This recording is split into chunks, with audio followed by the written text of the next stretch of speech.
All right, guys, listen up. I got something important I want to tell you. Have you been seriously hurt?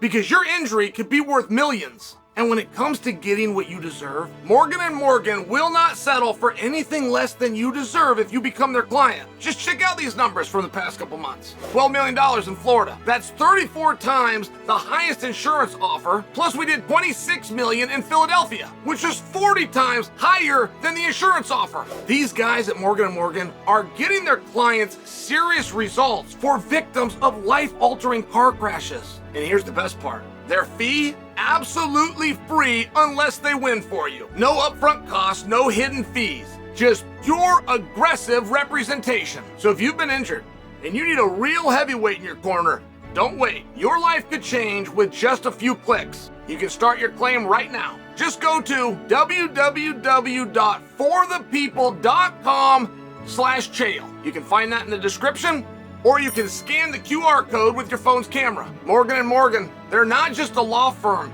they're a movement. For the people, by the people. Tim Welsh yells, "You gotta go, Aljo." And Merab is upset. Now, I had to do some investigative work on this because Merab had come up to O'Malley in what seemed to be almost an apology. And you got to understand, when the video comes on, these two are backstage, and this is all I get to witness. Merab comes up to Sean. He shakes his hand. He's being cordial, but he also lets Sean know, I am irritated. But I'm actually irritated with your coach. I don't know where that has to do with. I mean, I don't know where that's coming from. I follow Tim. I follow O'Malley. I follow Merab. And I did not know this until Merab says it to Sean in that moment. And Sean says, why don't you go tell my coach? My coach would really love that. And Merab makes a comment like, I would love to beat up your coach. And O'Malley's like, yeah, he would really love that too. Go tell him that. He will kill you. It was something along these lines. But now I realize that there's some kind of heat and I got to get to the bottom of it. So, all right. Rewind. Boston, Massachusetts. Sean O'Malley versus Aljo Sterling. Tim Welsh, who's in the corner of O'Malley, yells, "You gotta go, Aljo." Those are the exact words. You gotta know the words. And I'm doing my best to portray the tone. And it wasn't hostile. It was along the lines, let me practice for you guys. Are you ready? You gotta go, Aljo. It was along those lines. It wasn't overly loud. It most certainly wasn't provocative. It wasn't rude and or mean, and those were the exact words. Is there any way to say those words, regardless of tone, and have that be unsportsmanlike and or provocative? It's a question for you. Now, the answer is yes, very easily. And do you want to know how? If the person that heard you and is authoring the statement, in this case Merab, speaks a different language.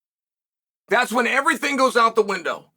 That's when you don't know what the tone is and you don't know why and what his experiences were for you gotta go Aljo to be upsetting to him. And guess what happened, by the way?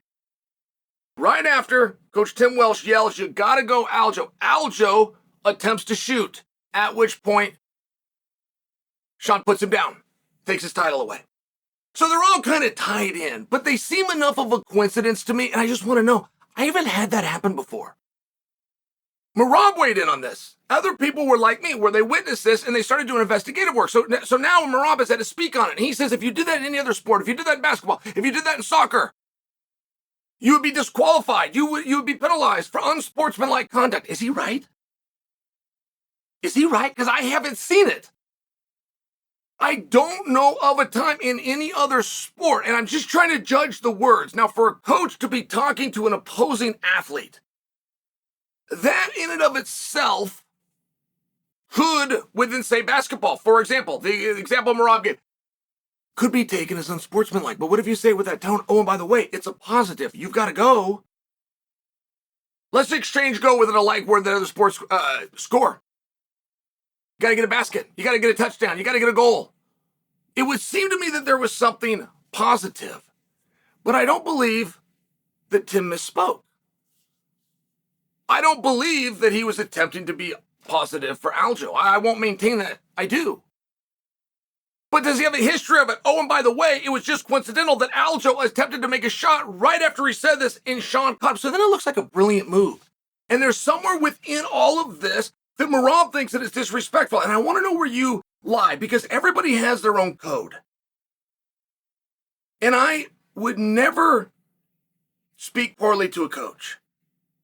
Now, when I was coming up and I was coming after opponents in a way that our sport hadn't seen, my coach, Clayton Hires, never talked to me about it. He never told me you're disrespectful. He never told me you're not honoring martial arts. He never did that.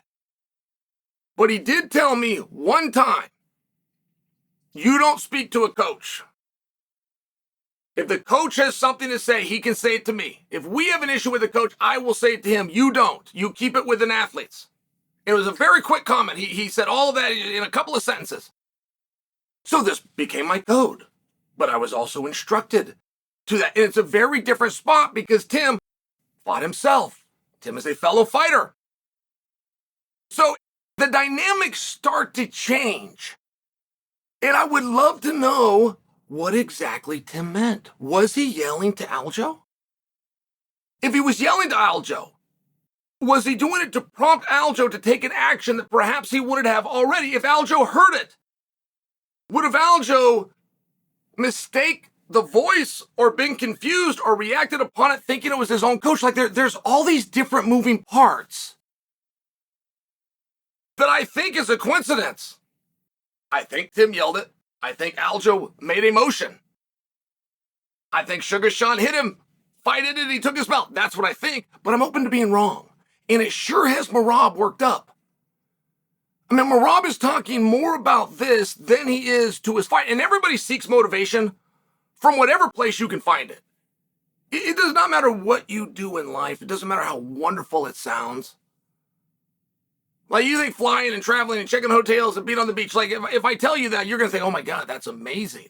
Oh yeah, I'd work all year to have 2 weeks. That sounds like a vacation. Okay, great. But now let's say you're the pilot. You're doing the exact same thing, but you have to be there and you have to check in. You have to be on that plane. You have to go to this different destination, right? It's like a perspective issue. And you got to squeeze that motivation wherever you can. And Merab appears to be getting it from a disrespect that he feels Tim Wells showed to his friend and training partner, Aljo. But is he right? Was it disrespectful? Was it rude? What did Tim mean by it? Did Tim's plan unfold perfectly? Was that the first time he's done it? Did he do that at other times in the match? Has he done it in other matches where he's giving instruction to the opponent? Oh, and by the way, it's positive, right? Hey, go get him. Good luck. You gotta go, Aljo. It's compelling to me. What exactly was meant? What exactly does Merab hear when he heard that? Did it have anything to do with the match? Why is Merab upset? Like, there's all of these different questions. And I want to get to the bottom of it. And I'm going to be at the Sphere. And I'm going to see these guys. And one way or another, I'm going to find out.